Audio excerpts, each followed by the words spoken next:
உடல் சூடுன்றது கோடைக்காலத்துல மட்டும் வரும் பிரச்சனைன்னு நாம நினைச்சிட்டு இருக்கோம். ஆனா போதிய அளவு நீர்ச்சத்தும் உடலின் தட்ப வெப்பநிலையை சீரா வச்சிருக்கோம். உணவு முறை வாழ்க்கை முறையை பின்பற்றாத போது எல்லா பருவத்திலையும் உடல் சூடு பிரச்சனை உண்டாகும். இந்த உடல் சூட்டை சீராக்கி சரியான அளவுல பராமரிப்பதுல உணவுக்கும் முக்கிய இடம் உண்டு. அப்படி உடல் சூட்டை தணிச்சு சமநிலையில் வைத்திருக்க உதவும் உணவுகள் சிலவற்றை பற்றி இந்த வீடியோல பார்க்கலாம்.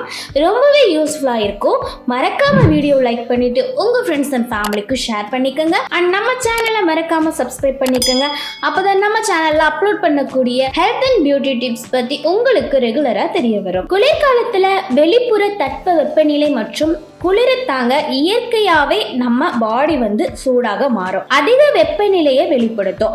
அதனால எப்பவுமே சீசனுக்கு ஏத்த மாதிரி சீரா உடலோட வெப்பநிலையை பராமரிக்கிறது ரொம்ப அவசியம். உடலோட வெப்பநிலை சீரா இல்லாத நிலைய ஹைப்போதெர்மியான்னு குறிப்பிடுவாங்க. இது பெரும்பாலும் சூரிய கதிர்வீச்சின் தாக்கம் அதிகமாக இருக்கும் போதுதான் உண்டாகுது.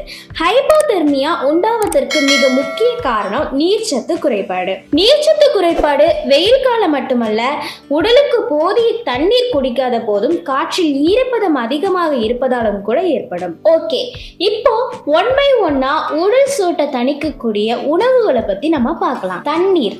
உடல் சூட்டை தணிப்பதில் முக்கியமான பங்கு தண்ணீருக்கு தான் இருக்கு. சரியான உடல் வெப்பநிலையை பராமரிக்க சிறந்த வழி தொடர்ந்து ஹைட்ரேட்டை செய்யறது தான்.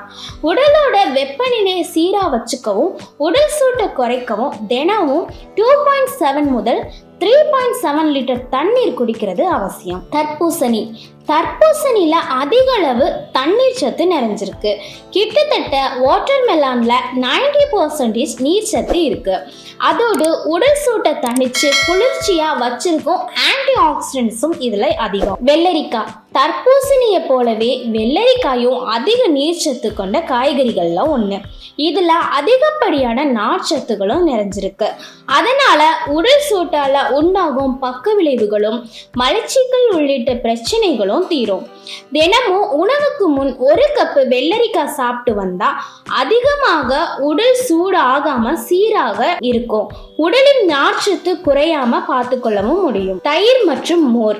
உடல் வெப்பத்தை தணிக்கும் உணவுகள்ல முக்கியமானது தயிரும் மோரும். இதுல அதிக புரதச்சத்தும் இருக்குது. புரதங்கள் நிறைஞ்சிருக்க இறைச்சி, சிக்கன் ஆகியவை உடலின் வெப்பத்தை அதிகரிக்கும். அதற்கு பதிலா தயிர் அதிக புரதச்சத்தும் உடல் சூட்டை தணிக்கவும் உதவி செய்யும். இளநீர். இயற்கை தரும் சுவையான இளநீரை குடிக்கிறதுனால உடல் சூடு கட்டுக்குள்ள இருக்கிறது மட்டுமல்லாம இரத்த சர்க்கரையின் அளவு சீராக ஹெல்ப் பண்ணுது. இளநீரில் அதிகமாக எலக்ட்ரோலைட்டுகள் இருப்பதால இது உடல் சுறுசுறுப்பும் புத்துணர்ச்சியும் கொடுக்கும். பல்வேறு விட்டமின்ஸ் மற்றும் தாதுக்கள் நிறைஞ்சிருப்பதால பருவகால மாற்றங்களால ஏற்படும் நோய்கள் தீர்ப்பதோடு உடல் சூட்டையும் தணிக்கும். பச்சை இலை காய்கறிகள். கீரை, பிரக்கோலி, காலிஃப்ளவர், முட்டைக்கோஸ் மாதிரி இலைவடிவ காய்கறிகள்ல அதிகமாக எடுத்துக்கொள்வது நல்லது. இது உடலில் நீர்ச்சத்தை அதிகரிக்க செய்வதோடு உடலுக்கு தேவையான ஊட்டச்சத்தையும் கொடுக்கும்.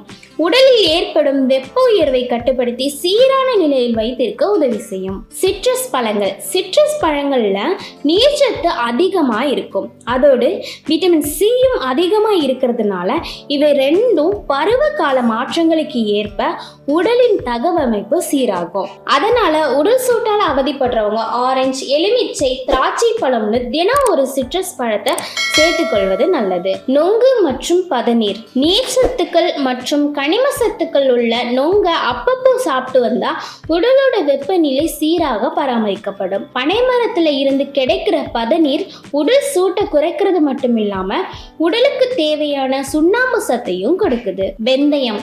நார்ச்சத்து, நீர்ச்சத்து மற்றும் கனிம சத்துக்கள் நிறைஞ்சிருக்கும் வெந்தயத்தை அன்றாட சமையல்ல சேர்த்துக்கிறது மூலமா சிறப்பான மாற்றங்களை எதிர்பார்க்கலாம். புதினா இலைகள் உடலுக்கு குளிர்ச்சியையும் புத்துணர்ச்சியும் தரும். இதுல உள்ள மென்தால் சருமம் மற்றும் உடல் முழுவதையும் புத்துணர்ச்சியோடு வச்சிருக்கும். பழச்சாறுகள், லெமன் ஜூஸ், டீ போன்றவற்றில் புதினாவை சேர்த்துக்கங்க. இது உடலின் வெப்பநிலையை சீராக வச்சுக்க ஹெல்ப் பண்ணும். இந்த மாதிரி இன்ஃபர்மேட்டிவான விஷயங்களை பத்தி தெரிஞ்சுக்கணும்னா வாய்ஸ் ஆஃப் அபர்ணாவை மறக்காம சப்ஸ்கிரைப் பண்ணிக்கோங்க.